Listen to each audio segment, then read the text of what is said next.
The blindness of the mind assuages itself while it polishes the false light of assumption of reality. The mind assumes itself, it assumes its assumptions. It takes a border in the scope of reach not as a border but as an end, as though there is nothing beyond it. Now as I circle ever narrowly the concept of the needle of the dragons, fallen beings who affect our mind, it becomes evident that the needle speaks of what the needle does best: it causes pain. When we walk inside our mind, traveling to farther places into this incomprehensible consciousness, we stop at the point of the needle. A fundamental and pathological process happens right here at this junction. We stop and retreat from potential pain, because some part inside us avoids pain. The mind of the brain operates by permissions we give it, however unconsciously or consciously, and operates by avoidance of pain in the forests of our thoughts. Shame and guilt and deep fears always hide. When we detect a painful thought in our meditation, we retreat.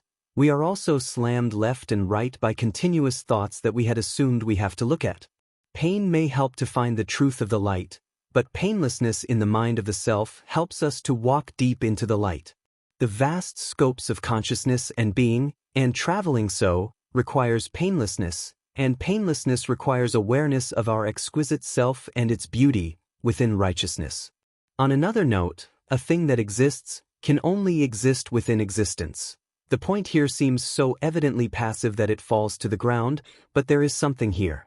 A thing that exists by nature of standing based on another thing which gives it a sort of ground to be, a reflection, existence itself in this case. A thing that exists cannot exist as an anomaly on its own without a reflective other object which measures it and gives it its measure, an observer, and for the most part, the Creator himself. Now more to the point, humanity in their fallen state resists God, resists the great other, the reflective object who holds all things into being. Meanwhile, in their deep unconsciousness, the demand and truth, however little, of an other to assuage the fear of dissipation of self, leaks out, trickles out regardless. The mind came up with a solution, a false order to provide the pacifying assuaging. The mind takes the collective opinions of others about reality as the other. The mind deduced that the majority view of the collective herd is truth, the holder of reality, the safe bet, the replacer of the quantum imparter who is God. Day and night the minds of the fallen look like a watchful child to the government, to the collective bustling humans, and take their oblivious assumption of life as the reflector, because they cannot bear to be ignored, which is to say, to be without an other.